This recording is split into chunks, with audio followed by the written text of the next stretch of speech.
సాధన కోసం అంగన్వాడీ కార్యకర్తలు గళమెత్తారు. విజయనగరం జిల్లా గజపతి నగరం నియోజకవర్గంలో తహసీల్దార్ కార్యాలయాల ఎత్త ధర్నాలను చేపట్టారు. ఎన్నికల ముందు చంద్రబాబు హామీ ఇచ్చినట్లుగా అంగన్వాడీలకు ప్రభుత్వ సంక్షేమ పథకాలు వెంటనే అమలు చేయాలని వారు డిమాండ్ చేశారు. లేకపోతే తమను ప్రభుత్వ ఉద్యోగులుగా గుర్తించి వారికి వర్తించే అన్ని బెనిఫిట్స్ ఇవ్వాలని ఆందోళన చేపట్టారు. అంగన్వాడీ వర్కర్స్ అండ్ హెల్పర్స్ యూనియన్తో పాటు సిఐటియు ఆధ్వర్యంలో గజపతి నగరం, దత్తిరాజేరు, బొండపల్లి తహసీల్దార్ ఆఫీసుల ముందు నిరసన కార్యక్రమాలను చేపట్టారు అంగన్వాడీ కార్యకర్తలు. మాకు సంక్షేమ పథకాలు రాలేదు, రేషన్ కార్డులు లేవు. తర్వాత గవర్నమెంట్ సంబంధించిన అందరికీ వస్తున్నాయి కాబట్టి ఒక అంగన్వాడీ టీచర్స్ కి హెల్పర్స్ కి మాత్రం బెనిఫిట్స్ ఏవి మాకు వర్తించలేదు. అయితే మేము గవర్నమెంట్ పనిచేస్తున్నాం కాబట్టి మాకు గవర్నమెంట్ ఉద్యోగులుగా గుర్తించాలి. లేదంటే వాళ్ళకి ఇచ్చిన ఉన్న డిపార్ట్మెంట్లకు ఎలాగైతే జీతాలు ఇస్తున్నారో అలాగైనా జీతాలు ఇవ్వాలి.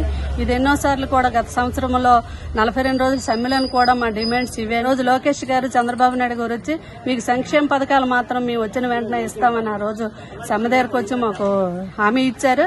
అందుకోసం మాకు గవర్నమెంట్ ఉద్యోగులుగా గుర్తిస్తే మేము సంక్షేమ పథకాలు వదిలేస్తాము.